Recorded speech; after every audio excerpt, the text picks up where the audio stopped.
Nei pokario Vilniuje, gatvėje žmonių kas nors būtų paklausęs, kaip jie įsivaizduoja miesto transportą po 60 metų. Vargu, ar tos vizijos būtų atitikusios tikrovę. Na, o šiandien, jei žmonių paklaustume, koks bus Vilniaus transportas, pavyzdžiui, po 30 metų, vargu, ar ryžtųsi kas nors atspėti. Dar laidoje šiandien pasakosime apie Norvegijos hidroenergetiką bei skelbsime mūsų viktorinos laimėtojus ir naują klausimą. Dviračių kiekis per paskutiniuosius 10 metų Vilniuje ir kitose Lietuvos miestuose akivaizdžiai pasikeitė. Tad ir pradėkime šią laidą nuo mobilaus Vilniaus mero interviu. Ar dar užtenka laiko važinėtis dviračių savaitgaliais arba po darbo? Gana dažnai, nes aš naudoju dviratį, gal netgi sakyčiau dviračius, nes mes šeimoje turime jau praktiškai kiekvienas šeimos narys. Taigi važinėjame ir naudojamės dažnai kaip transporto priemonė. Pavyzdžiui, savaitgalį su mažiausia dukrele kartu važiuojame į Halės turgavietę apsipirkti. Lengva priparkuoti, lengva nuvažiuoti. Ir aišku, važinėjau daugiau tokių galbūt kalnų tipo dviračių, su kuriuo tiesiog išvažiuoju pasivažinėti palei Neries pakrantės ar į kokį kalniuką, tiesiog kaip sporto, kaip treniruoklį kokį.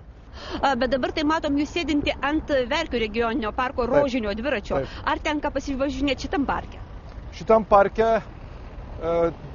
tenka, nes dažnai važiuojame, kai šalia Užupio gyvename, važiuojame prie Belmonto krioklių. Tai yra tose teritorijose tenka pavažinėti. Pačiose Verkiuose, Verkių parke gal ir, tai galvoju, teko, bet senokai. Daugiau būtent kitoje miesto pusėje. Oranžiniai dviračiai prieš 10 metų išriedėję į Vilniaus gatves kaip mūsų sąžiningumo indikatorius, lyg tikroji cheminiai reakcijai staiga išnyko. Bet jei ne jie, nebūtų įvykusi ši dviratininkų revoliucija. Kelis šimtus tūkstančių kainuojanti reklaminė kampanija, kai iškabinami stendai, paskui nukabinami ir sunaikinami, nei iš tolo tokio rezultato neduotų. Bet tuo pat metu 40 rožinės spalvos dviračių buvo paskirta į Verkių regioninį parką. Praktiškai įsikūrus parko direkcijai jau buvo viena iš pagrindinių veiklos krypčių pėsčių ir dviračių žygiai. Nes būtent taip mes suvokėm švietėjišką veiklą. Nėra geresnė mano nuomonė formų, kaip kad parko vertybės pristatyti natūroje, o ne pasakot apie parko vertybės susėdus kažkur patalpoje. Tai taip daugiau negu prieš 10-metį ir pėsčiųjų žygiai, ir dviračių žygiai prasidėjo ir vis tik tai laikas parodė, kad jie išties pasiteisina. Ir matau, kad jūs jie tęsat visiškai naujai, nes šalia stovi dviratis, kuris yra daug jaunesnis ir jis taip pat jums tarnauja. Mes palaikom tos idėjos gyvybę. Tiksliau, šie dviračiai tai yra išlaikantis tą pačią spalvą ir idėją, rožiniai dviračiai, bet jie yra jau kur kas tobulesni, yra su pavarom, nes pirmieji jie buvo pritaikyti daugiau senamiesčiui, kad nereikia stipriai minti į kalną, o parkai, gamtinės teritorijos ir netgi kalvotos. Taip, kad šie dviračiai yra jau su pavaromis ir jie yra kur kas tobulesni ir išlaikantis tą pačią gražią idėją. Kaip dabar galėtumėte įvertinti, pavyzdžiui, tuos pokyčius dviračių, kurie įvyko per tuos 10 metų, kiek jų padaugėjo? Galim sakyti, kad iš tikrųjų, jeigu anksčiau, atsimenu pačioje pradžioje 2001 metais, kada mes tik startavom su dviračių programa, dviratininkas miesto gatvėse arba mieste buvo vertinamas kaip keistuolis. Kur iš čia dabar važiuoja? Keistuolis.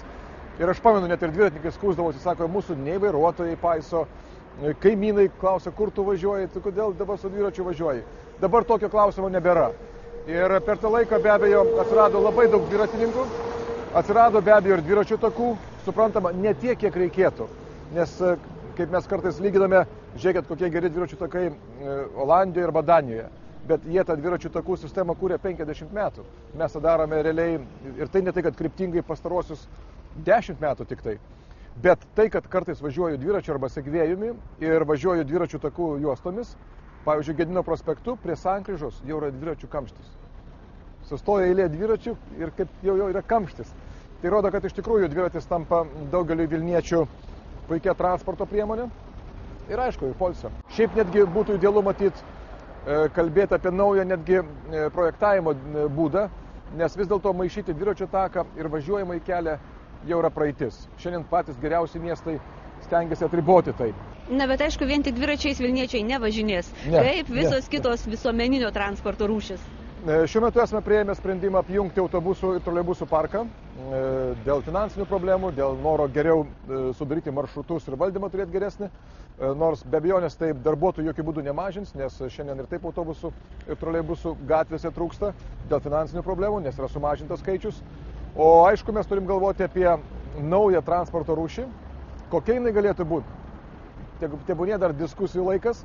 Dar nenorit išduoti? Dar nenorėčiau pasakyti, bet be abejonės tai bus elektrinė. Ir aišku, ateityje nebejoju, kad visos transporto priemonės, visuomeninio transporto priemonės bus varomos elektra. Šiuo metu, tarp kitko, kuo toliau, tuo daugiau transporto priemonių, visuomeninio transporto priemonių yra varomos dujomis, o ne dizelinu. Vilniaus autobusų parkas visada pasižymėjo drąsa. Prieš 10 metį pradėjo važinėti blynais kvepiantys autobusai, varomi biodizelinu. Tačiau vyriausybė neparėmė biodegalų programos ir jie išnyko. Dar po keliarių metų prasidėjo gamtinių dujų era. Na, kas yra gamtinės dujos? Puikiai yra žinomas degalas, tai yra tikrai švarus, tikrai neteršintis miesto. Matome ir turbūt kiekvienas keleivis mato, kad iš paskui jokio dūmelio. Labai puikiai jaučia ir mūsų įmonės darbuotojai, ypač autošaltkaliai, kurie remontuoja. Patalpose gali drąsiai užvestą variklį laikyti valandą, 2 ar 3 ir dar daugiau ir jį reguliuoti, remontuoti visiškai nesijaučia jokio diskomforto, jokio kvapo, jokių dujų, kurios galėtų pakenkti. Tai žodžiu, šiai dienai mes galvojam, kad tai yra labai ekologiškas transportas. Iki šiol, tai yra iki šių metų sausio 1 dienos, buvo kitaip trupučiuką, mes buvom nusivylę, kadangi prieš tai buvom planavę, kad mus parems per akcizo mokestį, bet taip neatsitiko ir iki naujų metų mes ekonomiškai buvo mums nenaudinga eksploatuoti. Nuo šių metų sausio 1 tapo ekonomiškai naudinga. Kiekvienas kilometras nuvažiuotas mums, lyginant su dizeliniu degalu, išeina 48 centais pigiau. Iš 370 Vilniaus autobusų parko autobusų 100 varomų dujomis. Viešasis pirkimas, pagal kurį parkas atsinaujino, buvo paremtas ekologiniais reikalavimais. Mes paskelbėm konkursą įsigyti gamtinės dujas, į kurias būtų įskaičiuota ir autobusų 100 autobusų padėvėtų tiesa, pateikimas mūsų įmonėje ir rimtos kompresorinės, kadangi dujas reikia suspausti iki 200 atmosferų, ir kompresorinės pastatymas. Ir visą tą turtą sutarėm, kad mes išsipirksime per atitinkamą dujų kiekį, kurį išpirkus viskas mums pereina neatlygintinai į mūsų materialinę atsakomybę. Ekologiškas transportas Vilniaus mieste gali būti varomas ir gamtinėmis dujomis, taip pat kaip ekologiškieji autobusai, naujieji dujiniai važinėjantis. Štai matome, kaip žmogus ką tik pradėjo pildyti savo automobilį gamtinėmis dujomis. Ar yra tuščias bakas ir kiek laiko jisai pildysis?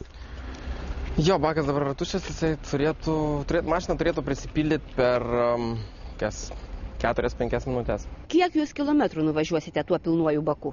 Šitoj mašinoje balionų užtenka nuvažiuoti apie 300 km, plus yra dar, jeigu to neužtenka, benzino bakas, kurio galėčiau važiuoti toliau. O kiek jūs sumokėsite už tuos 300 km, jeigu važiuosite vien tik gamtinėmis dujomis?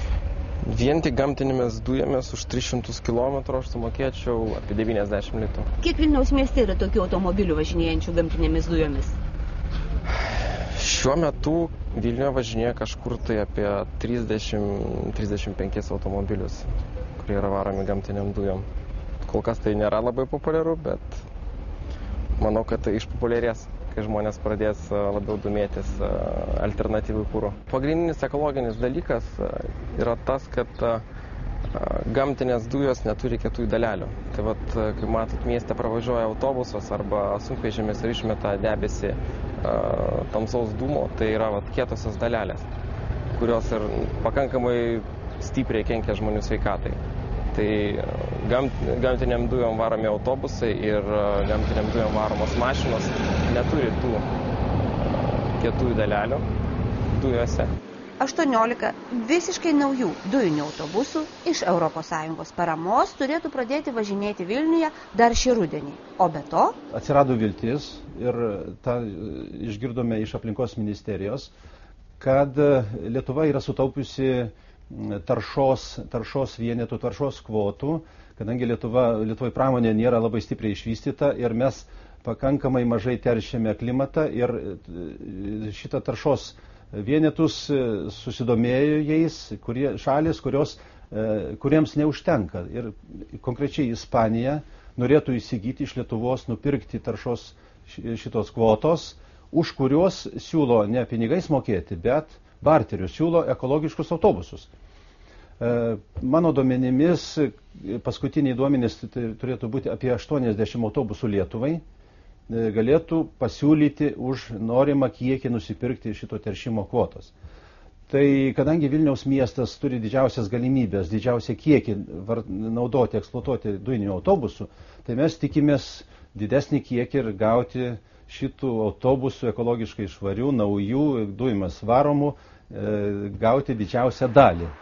Kuo geresni keliai, kuo mažesni kamščiai, tuo mažiau teršiamas miesto oras. O jei plačiais aplinkeliais automobiliai gali visai aplenkti miesto centrą, tai jis galėtų būti vadinamas ekomiestu.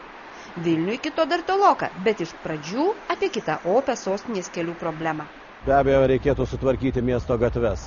Tai, ką mes kiekvieną pavasarį darome, tai yra visiškai nelogiška. Kiekvieną kartą mes nutirpus sniegų įdedame į miesto gatves nuo 10 iki 15 milijonų litų. Ir tai ir nervina vairuotojus miestiečius ir daug kelia ir finansinių problemų. Mes turime planą, kaip tai padaryti, pritraukiant privataus investuotojo lėšas ir atnaujinant žymę dalį magistralinių pagrindinių miesto gatvių. Artimiausiu metu ši studija bus pabaigta ir pereisime prie procedūrų, kad pavasarį nereikėtų pagrindinių gatvių uždaryti ir jas lopyti. Bet mažinant oro taršą, svarbiausia, kad tiek pavasarį, tiek žiemą per miesto centrą nevažiuotų tranzitinis transportas. Pagrindinis būdas nuimti transporto krūvius nuo centro tai yra vakarinio aplinkelio kuo greitesnė statyba. Šiuo metu, kaip žinia, jau Lazdynų tiltas pirmasis etapas baigtas ir pirmasis taip pat. Turime pirmąjį mazgą užbaigę šalia Nestės kolonėlės. Na ir baigiami rangovo parinkimo darbai antrojo etapo statybai. Žodžiu, belieka išspręsti trečiojo etapo statybos klausimus ir mes tikimės, kad 14 metais jisai funkcionuos. Be abejo, yra keletas problemų. Tai visų pirma, lėšų ES paskirimas šiam projektui, šiai daliai ir kitas labai svarbus klausimas privačių sklypų išpirkimas toje dalyje, kur eis trečiojo aplinkelio etapo trasa.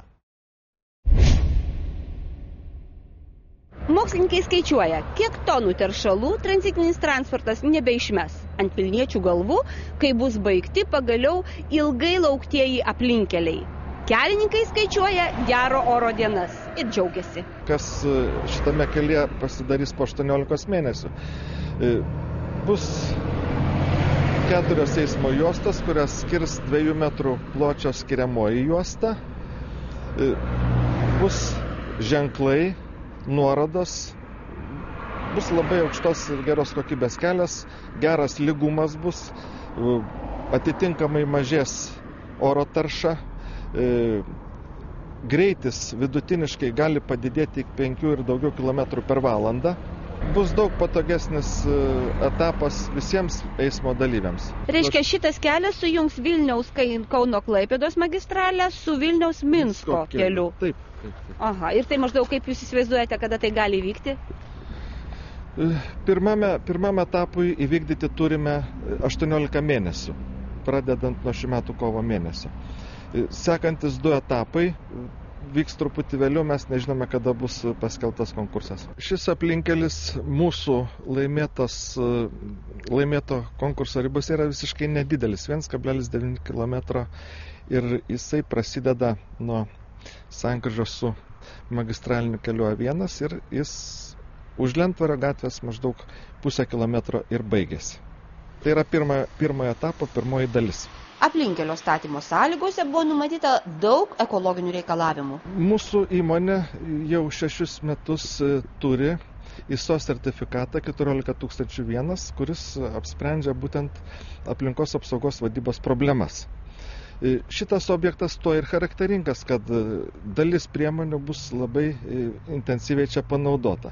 Gal paaiškinsiu pradžioj tai, kad bendru susitarimu su užsakovu Lietuvos automobilių kelių direkcija, projektuotais Vilniaus planu ir mūsų įmonė buvo pasistengta išsaugoti kiek galima daugiau miško. Po objekto pabaigus mes dar pasodinsime daugiau negu 350 vienetų medžių, daugiau negu 700 vienetų krūmų ir šis miškas ir liks toks rekreacinis.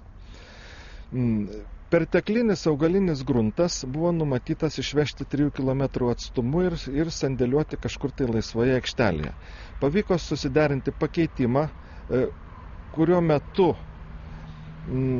panaudosime perteklinį augalinį gruntą karjero rekultivacijai, kuris yra visiškai netoli nuo mūsų objekto. Kelmai, kurie likę po mūsų statybos pradžioje, taip pat bus sutvarkyti ir panaudoti karjero uždarimui. Dar vienas iš charakteringų dalykų šitame projekte yra tai, kad panaudosime apie 20% seno asfaltbetonio drožlių.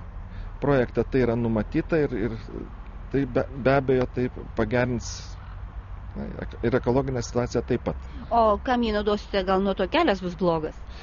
Ne, kelias blogas nebus, leidžia vis normas ir taisyklės leidžia mums naudoti iki 20%, projektuotojai taip ir numatė yra padaryti, mes taip ir padarysime. Apatiniams asfaltbetonio sluoksniams, tik apatiniams.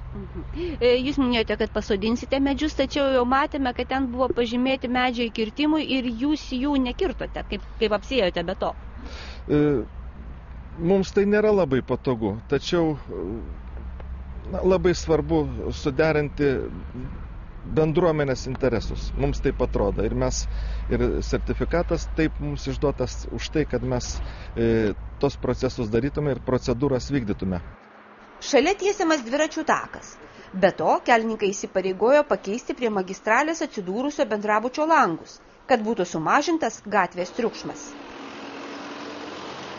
Šiandien nebespėjome papasakoti apie laivus, kurie plaukios Nerimi, apie 5 nedidelius dujinius autobusus, kuriais palikę savo lengvuosius automobilius stovėjimo aikštelėse, centre ir senamiestyje galės važiuoti vilniečiai, apie lengvuosius elektrinius bei kitus ekologiškus automobilius ir jiems taikomas lengvatas. Koks pagrindinis būdas mažinti transporto taršą Vilniuje? Aišku, automobilizacija Vilniaus mieste yra didelė ir viršyje daugelį netgi skandinaviškų miestų vidurkio. Ir tik tai kokybiškas visuomeninis transportas, labai kokybiškas, greitas, patogus, komfortabilus, galėtų sustabdyti automobilizacijos plėtrą. Aišku, degalų kainos darys savo taip pat, nes jeigu, sakykime, kaip prognozuoja, kad dar vasarą matyt degalų kainos pasieks 5 litrų ribą, suprantama, kad visuomeninis transportas bus geriausia alternatyva. Todėl ir aš manyčiau, kad mes šiandien turėtume daugiausiai investuoti būtent į kokybišką visuomeninį transportą. Atėjo viktorinos laikas. Praėjusioje laidoje skelbtas klausimas skambėjo štai šitaip. Kiek Lietuvos žmogus vidutiniškai sunaudoja popieriaus, kiek kilogramų ir kiek tam popieriui pagaminti reikėtų iškirsti medžių? Teisingas atsakymas buvo 46 kilogramai ir 3 medžiai. Pirmasis po laidos teisingai atsakė ponas Pravilionis. Jam atitenka prizas 3 mėnesių savaitės leidinio prenumerata. Na, o dabar skelbiame naująjį klausimą. Kiek pinigų galima sutaupyti, jeigu skalbimui, kepimui, indų plovimui ar visiems kitiems dideliems buitiniams darbams naudotumėm tik tai naktinę arba savaitgalio elektros energiją ir turėtumėm 2 tarifų elektros skaitiklius. Taigi, skelbėme 3 atsakymus, juos matote užrašytus, pasirinkite vieną iš jų ir atsakykite. Prizas – ledinė elektros lemputė. Šiandien vėl keliaujame į Norvegiją. Netoli Oslo esančią vieną iš seniausių Norvegijoje hidroelektrinių radome neveikiančią. Naudodamiesi tuo, kad vasarą iš kalnų atitekantis vanduo smarkiai nusekęs, elektrinę žmonės remontavo. Kartu su Islandija ir Kanada, Norvegija yra pasaulio energetikos lyderės. Nuo uolų krintančio vandens beveik nereikia tvenkti. Mažosioms hidroelektrinėms pakanka natūralios tėkmės. Lėtesnes upes norvegai ypač aktyviai tvenkė ir hidroelektrinės statė prieš 30-60 metų. Iki dabar jos veikia. Šalia įrengti senosios technikos muziejai. Dabar norvegai vis mažiau naujų hidroelektrinių bestato. Ypač tokių, kurioms reikia užlieti derlingus upių slėnius. Na, bet pažiūrėkime, kodėl neveikia Rionos Fos, kitaip tariant, Rionos krioklių hidroelektrinė, kurią filmavom praėjusią vasarą. This site is called Rionos Fos. Rionos Fos yra viena didžiausių hidroelektrinių Norvegijoje. Dabar ji neveikia, nes yra Liepos pradžia.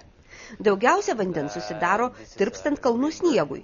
Dabar sniegas netirpsta, o lietaus nebuvo. Taigi tuo naudojamasi ir elektrinė remontuojama, nes ji jau senstelėjusi ir remonto labai reikėjo. Skirtingų šaltinių teigimu, hidroelektrinės pagamina iki 70% visos Norvegijai reikalingos elektros energijos. Pastaruoju metu itin susidomėta Norvegijos ir Didžiosios Britanijos atsinaujinančios energetinės sistemos sujungimu į vieną tinklą. Pavasariniai vandenys puikiai galėtų apšviesti anglų namus, o rudeniop norvegams praverstų iš Anglijos vėjo jėgainių gaunama energija.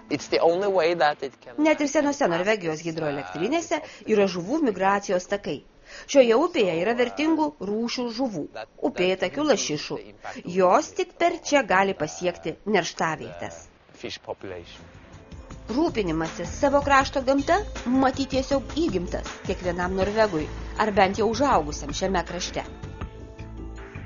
Dabar nukeliausime į kitą pasaulio pusę. Norvegijos paviljone Šanchajaus parodoje mus pasitikęs gidas sakė. Labas, everybody. Paviljono tema – gamtos įpareigoti. Mūsų tikslas parodyti Norvegijos gamtos grožį. Man asmeniškai šis įvykis itin svarbus, nes esu gimęs Kinijoje, o augau Norvegijoje. Manau, daug kinų važiuos į Norvegiją. 99,9% parodos lankytojų yra kinai. Dauguma žino, kad Norvegija yra Šiaurės Europoje ir kad ten šalta. Mes rodom tyrą gamtą, o tai, manau, pritrauks daug žmonių. Itin daug dėmesio teikiame atsinaujinančiai energetikai. Expo 2010 Šanchajaus parodos tema – geresnis miestas, geresnis gyvenimas. Dauguma Norvegijos miestų turi tiesioginį kontaktą su gamta ir apsupti miškų, vandens, kalnų. Remiantis tyrimais, vidutinis Norvegijos gyventojas įsikūręs per 500 metrų nuo artimiausio miško ar parko. Stengsimės tai išsaugoti ir tobulinti. Na, kitoje laidoje, kitą sekmadienį pasakosime apie dar ekologiškesnę transporto rūšį, tai yra apie traukinius.